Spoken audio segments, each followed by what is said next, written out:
Just nii mõttesse vajunult uuris parlamendi spiiker ja Keskerakonna juht Jüri Ratas täna külma tuule käes ristil vanu raudteerööpaid.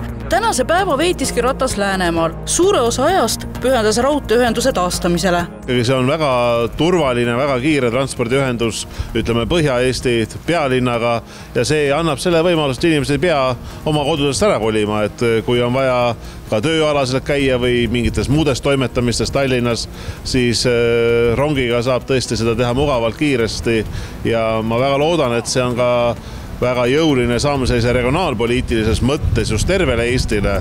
Projekteerimistöö igatahes käib, täpsustab Eesti Raudteejuht. Meil on eraldatud 2 miljonit eurot ja esimesed projekteerimise etapid juba käivad ja alustame järgmisi projekteerimisi, nii et järgmise aasta keskpaigas peaks meil olema kogu projekt valmis.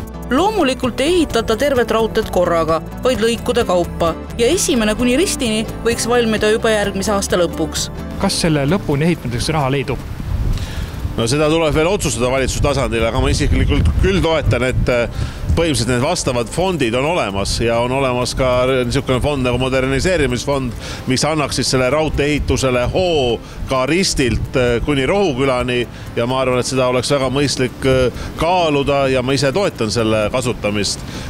Turbast ristini on hetkel just läbi selle taaskäivitamiskava, mis sai eelmisel suvel Brüsselis kokku lepitud, on see rahastus olemas. Praegu on olemas meil 2 miljonit, hetkel on otsustamisel 34 miljonit, et ehitada valmis siis kuni ristini ja siis me ootame, millal tuleb järgmine rahastamisotsus.